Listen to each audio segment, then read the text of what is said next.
So, is our current policy dealing with Gaza and Israel an America first policy, or is it an Israel first policy? There's a group out there on the internet I like to call the Peace at All Costs camp. And I think they get very confused by the idea of our current Gaza policy. Some claim an Israel first policy rather than an America first policy. They can't understand how Trump is so interested in ending the Ukraine conflict, yet ignores Israel when it comes down to pummeling Gaza, which it appears to be doing at this moment. Be straightforward, I am absolutely for peace. Uh, I see no just wars in progress, so I do wish they would all end. However, I am a pragmatist. Just because I wish something would happen doesn't mean it's going to happen. And just because something is going to be horribly unfair doesn't mean it's not going to happen. Wars often end with a loser, and the loser often pays a price that isn't just. The order of the world is in the middle of a transition. At the fall of the Soviet Union, the US establishment split into two camps. One camp wanted to keep pushing forward with the neoliberal order. They wanted it to span the entire globe. In the end, they were willing to pay any price for what that was gained. So they were willing to go all in on the idea that their global order would basically span the earth. Now, a second camp formed, call it the Peace Dividend Group. Um, they favored retrenchment, the idea of that the American order, as envisioned through the neoliberals, is something that could never be worldwide, and that it would be smarter to start cultivating regional partners who could secure their own areas with minimal assistance from the US. Of course, the neoliberal global order camp won the day. The neoliberal order now has appeared to have peaked. Retrenchment is now what is attempting to replace it. Retrenchment partially controlled the government during Trump's first term. And now retrenchment is in control of the surface of all the government this time around. I think there's some of the subterranean parts of the government that are still resisting this. Part of retrenchment requires complex tinkering with the trade markets, which has the potential to drive some prices through the roof. Cost savings must be found in order to keep things from getting out of hand. The Ukraine war has no value enhancement for the retrenchment order. It was something the neoliberals were in love with, but the retrenchment people have a completely different take. The country, specifically Ukraine and Russia, if they were to come to peace, would yield enormous impact on lowering world market prices. Ukrainian wheat feeds Africa, both lowering the world food and feed prices, as well as assisting with the stability of the importing countries, uh, mostly in Africa and Egypt being one of the biggest recipients.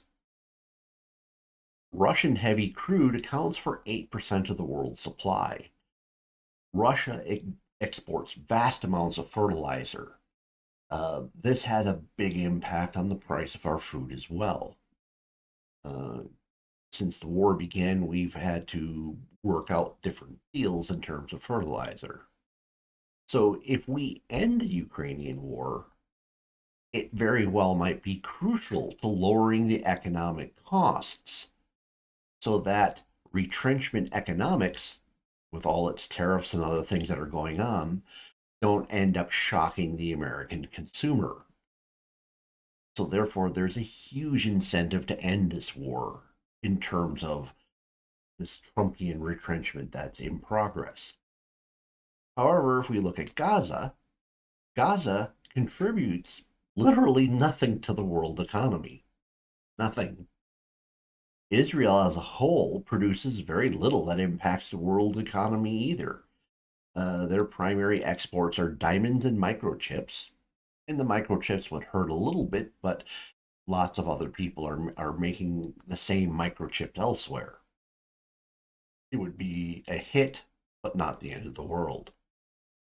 If Israel and the Palestinian territory suddenly disappeared tomorrow, just gone, people gone, the land gone, all the resources and manufacturing of the area just suddenly disappeared, economically to the world, it would be barely noticed.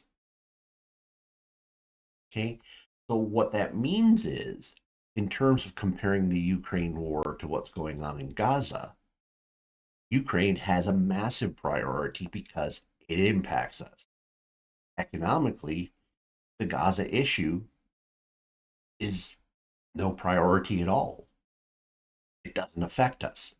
So obviously, Ukraine's first in line, at least for this part of it. But that's not really the end of it. Unfortunately for Palestinian Arabs, part of retrenchment means that the way things have been done before 2016 has changed drastically. Things will never go back to the way they were. Previous peace deals that have been offered are most likely permanently gone. We have a region that's been destroyed by bad US foreign policy. Cold War diplomacy favored the formations of brutal dictatorships and brought radicals to the forefront. Ill-thought humanitarian efforts brought theocracy. Neoliberal do-gooderism made divisions in the region worse. Neoconservative stupidity shattered stability. Neoliberals would try to shower the region with money and indoctrination. Now, that's something that might have worked before Carter and Bush had their way with the region. Now, such soft power is generations away from any kind of fruition. The neoliberals would hope to love bomb the Iranians into their global order and make good global citizens of them.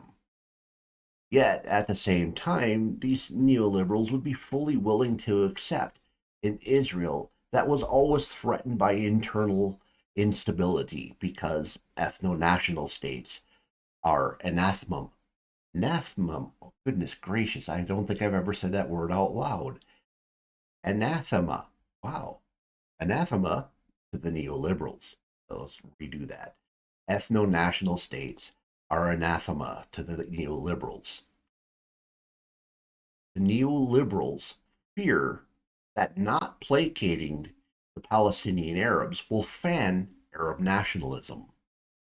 This neoliberal viewpoint is no longer controlling the American vision. Retrenchment is beginning to. So, how does retrenchment impact the region? Retrenchment demands that the U.S. not be as active in the region as it once was. Retrenchment recognizes that Iran is too stable to implode and too powerful to militarily decapitate. Any war would be a long slog not worth doing. Retrenchment recognizes that the frontline Arab oil soaked states are too weak and will always be too weak to defend themselves. Retrenchment demands that the only beneficial force that can work to balance the region is a Sunni Arab Israeli partnership that exploits the strengths of each nation. Retrenchment means Israel must be a stable entity that cannot be concerned with internal attacks from the Arab provinces. The old neoliberal boogeyman of Arab nationalism is most likely a relic of the past. Sunni Arabs fear Persian dominance much more than they do an Israeli partnership. Sunni Arabs prefer Israeli cooperation over Turkish neo-Ottoman plans for the region. In the past, children throwing rocks at Israeli tanks could bring Arabs into the streets in every Middle Eastern capital. Now, the Israelis can bomb Gaza around the clock, turn the rubble, and fill the internet with a parade of dead children. Nobody cares. Sorry, that's just the reality of it. This Sunni Arab-Israeli partnership is in its infancy. It can't realistically stand up to the Iranians or the Turks. The US wants it to be the security organ for the Middle East. What we are seeing is the beginning of that road from here to there.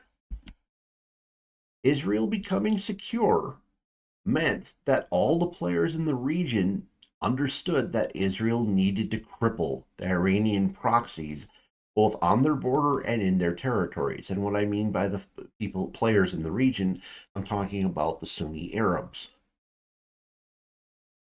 Thus, when Hamas provided Israel with a casus belli in their October 7th, 2023 raid, all hell broke loose. Retrenchment was underway. This wasn't going to be a mere retaliation. It wasn't an attack to cripple Hamas. It's an attack to utterly destroy the old order of Palestinian resistance and Israeli retaliation. Just as Syria is now a Sunni stronghold that will not tolerate the existence of Hezbollah and Shiites, Gaza will be free of militancy. If that fails, it will be free of militants. The Arab states are not coming to the defense of Gaza. The U.S. retrenchment is not going to tell Israel to stop unless it sees a way for permanent security for Israel. Now, some people still have their heads stuck in the past and think this is neoconservatism being played out. Well, they're completely wrong. Neocons may end up getting some of what they wanted as this happens, but the driver is not them, it's retrenchment. Their grandiose ideas of greater Israel aren't going to happen. This new order may fulfill some of their ideas, but it's not in any way being driven by them. Until the Middle East can do more on its own, the U.S. will arm Israel against Iranian proxies.